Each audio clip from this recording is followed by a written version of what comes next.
I have spent more than 7 decades watching how things move, whether it was the buses lining up in the yard in Charlotte or the way the seasons shift in the Carolinas. I've always been a man who pays attention to the mechanics of things. When you work in transportation for as long as I did, you learn that every system has an ideal operating range. If the pressure in a hydraulic line is too high, things burst. But if it's too low, the brakes don't catch, and the whole thing becomes a runaway train. For years, I thought my body worked exactly like those buses. I believed there was one perfect number for everyone, a golden rule that kept us all on the road. We've all heard it, 120/80. It's been drilled into our heads since we were children. It's the target, the goal, the gold standard. But as I've gotten older, and as I've seen what happens to men my age when we chase that number with too much intensity, I've realized that the perfect number can sometimes be a trap that leads us straight into a ditch. I want to tell you about something that happened to a man I worked with for 30 years, a fellow supervisor named Thomas. Thomas was the kind of man who followed every rule to the letter. When the doctor told him his blood pressure was 150/90, he took it as a personal insult to his discipline. He started on the pills, he cut every grain of salt, and he pushed himself until that machine finally read 120/80. He was proud of that number. He felt like he'd won. But then things started to change. He'd stand up from his desk and have to grab the wall because the room would tilt like a ship in a storm. He stopped walking the yard because he felt like his legs were made of lead. One morning he got out of bed too fast. His head went light, and he ended up on the floor with a broken hip. He never made it back to the yard after that. That was the first time I started questioning if the rules we were given were really meant for us, or if they were meant for someone 40 years younger. By the time we finish our conversation today, I'm going to share 3 things with you that might go against everything you've been told at the clinic. First, I'm going to explain why aiming for 120/80 after you've crossed the 60-year mark can actually be a dangerous game for your brain. Second, I'll show you why our arteries aren't the flexible hoses they used to be, and why they actually need a bit more pressure just to keep the lights on. And finally, I'm going to share a simple test I do right here at home, not a medical procedure, but a movement test that tells me if my pressure is too low for my own safety. Most people wait for a scare before they change their perspective, but I want us to have the consciousness to look at the truth before the fall happens. I remember talking to my daughter Danielle about this. She's an assistant to a nutritionist, and she's always looking at how the body handles the things we put into it. She told me once that as we age, our pipes get stiffer. It's a natural process, like the way a rubber hose left out in the Carolina sun for 20 years gets less bendy. In the medical world, they call it arteriosclerosis, but I just think of it as the system losing its give. When those arteries stiffen up, your heart has to work a little bit harder to push the blood all the way up to your brain. If you force that pressure down to what a 20-year-old has, you might find that the blood just isn't reaching the top floor like it should. You're meeting a textbook goal, but you're starving your own mind of the oxygen it needs to keep you steady on your feet. My son Marcus, who spends his days looking at insurance risk and protecting people from what could go wrong, is the one who really pushed me to look at the data on this. He's always reminding me that most men our age ignore their health because they think they're still 30. But there's a flip side to that. Some of us become so obsessed with the numbers that we ignore how we actually feel. Marcus showed me some research that suggested that for us seniors, especially those of us over 70, a slightly higher pressure might actually be a protective measure. It was a shock to me. I had spent years thinking of 140 as a red light, a warning that something was about to blow. I didn't realize that for a 72-year-old man, 140 might actually be the sweet spot that keeps the blood flowing to the kidneys and the brain without causing the dizziness that leads to those life-altering falls. I think back to my time in the bus yard. We had some older buses that had been in service since the 70s. You couldn't run them at the same internal pressures as the new electric models. If you tried to force the old systems to mimic the new ones, they'd fail. They needed their own specific settings to stay reliable. Our bodies are no different. After 60 years of life, after decades of work, stress, and movement, our internal mechanics have adapted. We've developed a different kind of baseline. When a doctor tells you that 120/80 is the only safe place to be, they're often using a manual that was written for a different model. They're looking at the long-term risk of heart disease over the next 40 years, but they might be ignoring the immediate risk of a fall or a fainting spell that could happen this afternoon. There's a word the doctors use, orthostatic hypotension. It's a mouthful, but what it really means is that your body can't adjust the pressure fast enough when you change positions. I lived with this for a few months without knowing what it was. Every time I got up from the couch after watching the news with Gloria, I'd feel that familiar whoosh in my head. I'd have to stand still for a second, blinking, waiting for the world to settle down. I thought it was just getting old. I normalized it. I told myself that tontura, that dizziness, was just part of the price of admission for reaching my 70s, but it wasn't. It was a signal that my blood pressure was being pushed too low by the medications I was taking. My perfect numbers were actually depriving my brain of blood every time I moved. I decided to start doing my own investigation. I'm a man who likes data, so I started checking my pressure not just when I was sitting still and relaxed, but also right after I stood up. What I found was startling. Sitting down, I was a perfect 122/76. I felt like a star pupil. But 30 seconds after standing up, that top number would plummet into the 90s. No wonder I felt like I was walking on a boat. My body couldn't maintain the pressure needed to fight gravity and get the blood to my head. When I told the doctor about this, he looked at my log and finally agreed that we needed to back off the intensity of the treatment. We let my pressure rise back up to about 138. The dizziness vanished. My energy came back. I felt like I could trust my own legs again. This is why I always say that the numbers matter, but the patterns behind them matter more. You have to look at how that pressure behaves in the real world, not just in the quiet of a doctor's office. A lot of us have what they call white coat hypertension, where our numbers spike the second we see the medical building. But there's also the opposite, where we're overtreated, because the goal is a number on a page, not a man who can walk his dog or play with his grandkids without falling. Gloria was the one who noticed it first. She'd see me grab the door frame and she'd get that look in her eye, that quiet concern she's had since the day we met. She knows that for us, independence is everything. If we lose our ability to move safely, our world shrinks. And I'm not ready for my world to shrink yet. We have to understand that the heart is a pump, and like any pump, it needs to generate enough force to overcome resistance. As our arteries stiffen with age, that resistance increases.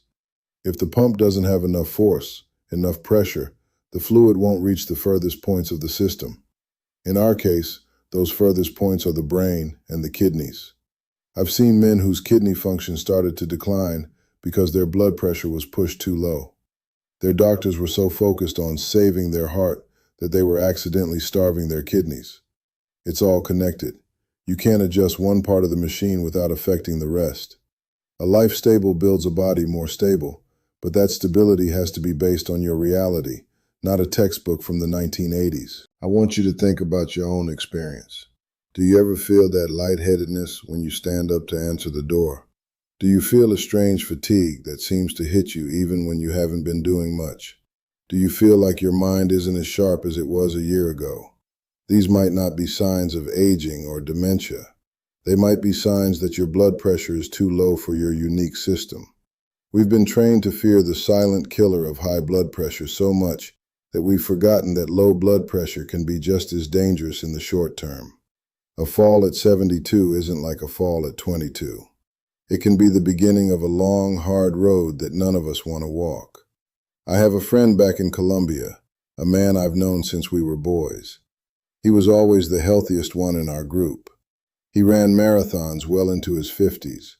When he retired, he became obsessed with his numbers. He got his pressure down to 110/70. He thought he was invincible. But he started having these spells where he'd just lose his balance. He'd be out in his garden and suddenly he'd be sitting on the ground, not sure how he got there. His doctor kept telling him his blood pressure was excellent, but excellent on paper was making him a prisoner in his own home. He was afraid to go anywhere alone. He was afraid of his own body. That's not health. That's just a managed decline. I'm not a doctor, and I'm not here to tell you to throw your pills away.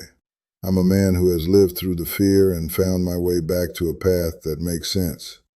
I'm telling you that you have the right to ask questions. You have the right to tell your doctor, I don't care if the number is 120. I care that I'm dizzy and I'm afraid of falling. We have to be the supervisors of our own health. We have to look at the whole system. If Mark has taught me anything from his insurance work, it's that risk is about trade-offs. You trade a slightly higher risk of a stroke 20 years from now for a much lower risk of a hip fracture today. For a man my age, that's a trade I'm willing to make. The truth about blood pressure after 60 is that it's personal. It depends on how stiff your arteries are, how your kidneys are functioning, and how your brain responds to gravity. There is no one-size-fits-all setting for a classic engine. I found that for me, staying between 135 and 145 is where I feel my best. My head is clear, my energy is consistent, and I'm not grabbing the walls every time I stand up. It might not be perfect, according to the chart on the wall, but it's perfect for William Brooks. It's the range that allows me to stay present for Gloria, to give advice to Marcus and Danielle, and to keep up with my 3 grandkids when they're running around the yard. I want to share that test I mentioned earlier. It's something you can do with your own home monitor. Sit quietly for 5 minutes and take your reading. Write it down. Then stand up. Wait about 30 seconds, and while you're still standing, take the reading again. If your top number, the systolic, drops by more than 20 points, you've got a problem. That's a signal that your body isn't compensating for the change in position. It's a sign that your medication might be too strong or that your system is struggling to maintain its baseline. If you see that drop, don't just ignore it. Take that log to your doctor and show them the mechanics of what's happening when you're actually living your life, not just sitting in their chair. I've seen so many men in my generation who were raised to just take it and not complain. We were told that the doctor knows best and that our job is to just follow instructions. But the men I admire most are the ones who took responsibility for their own lives. They were the ones who understood that a doctor provides data, but you provide the experience. You are the one living in the body. You are the one who knows when the engine is knocking. You are the one who feels the brakes slipping. Don't be afraid to speak up. Don't be afraid to say that the perfect number is making you feel miserable. Control starts with what you stop normalizing. I think about the legacy we leave for our children and grandchildren. I don't want my grandkids to remember me as a man who was always sitting in a chair because he was too dizzy to stand. I want them to remember me as the man who was out there with them, showing them how to fix a leaky faucet or how to tell a good story. To do that, I have to be functional. I have to be steady.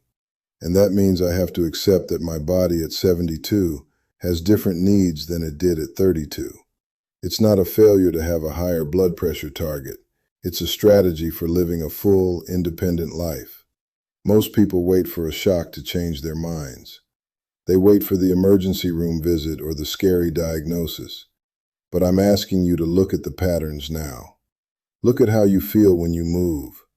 Look at the numbers you're chasing and ask yourself who they're really for. Are they for your health, or are they for a textbook? The heart presta atenção no que repetimos todo dia.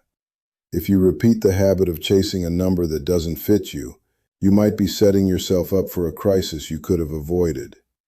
But if you repeat the habit of listening to your body and adjusting your expectations to fit your reality, you'll find a level of peace you didn't know was possible. I'm still here in Charlotte, still learning, still checking the lines. I'm not looking for perfection anymore. I'm looking for consistency. I'm looking for the range that keeps me in the game. I've lived through the fear of the numbers, and I've come out the other side with a clearer understanding of what it means to be truly healthy. It's not about being the star pupil at the clinic. It's about being a man who can walk his own path, steady and strong, for as long as the Lord allows. I remember one afternoon last summer, I was out back helping Marcus with some yard work. It was hot, the way only a July afternoon in North Carolina can be. I felt the sweat on my neck, but I felt solid. I felt the ground under my feet. A few years ago, when I was pushing my pressure down to 120, I wouldn't have been able to stay out there for 10 minutes. I would have been lightheaded and searching for a chair. But because I allowed my system to operate at the pressure it actually needs, I was able to spend the whole afternoon working alongside my son. We didn't talk much about health that day. We just talked about life. That's what this is all about. We manage our health so that we can forget about it and get back to the things that actually matter. Pressure rarely rises alone. It rises with the habits we ignore, but it also falls with the habits we force. We have to find a balance. We have to find the middle ground where the pressure is low enough to protect our vessels, but high enough to power our lives. It's a delicate adjustment, like tuning an old radio to get the clearest signal. Once you find it, everything else starts to make sense. You stop living in fear of the cuff, and you start living in appreciation of the movement. You start to see that the truth isn't a single number, it's a state of being. I'm going to keep paying attention. I'm going to keep listening to my heart, my kidneys, and my brain. And I'm going to keep encouraging you to do the same.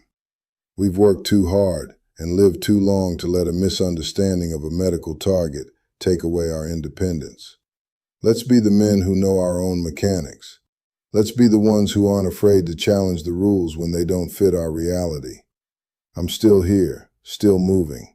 And I'm going to make sure I'm around for a long time to come. I'm going to wrap this up for today because Gloria is calling me from the kitchen, and I think she's got something planned for us to do this afternoon. Life doesn't wait for us to have perfect numbers. It just keeps on rolling, and I plan on rolling right along with it. Take a look at your own logs this week. Do that standing test. See what the patterns are telling you. And when you go to see your doctor, remember that you're the supervisor of your own transit system. You're the one who knows how the routes are running. You're still in the driver's seat. I'll be back to talk more soon, but for now, stay steady and keep your eyes on the road. I'm still learning, still here, and I'll see you in the next conversation.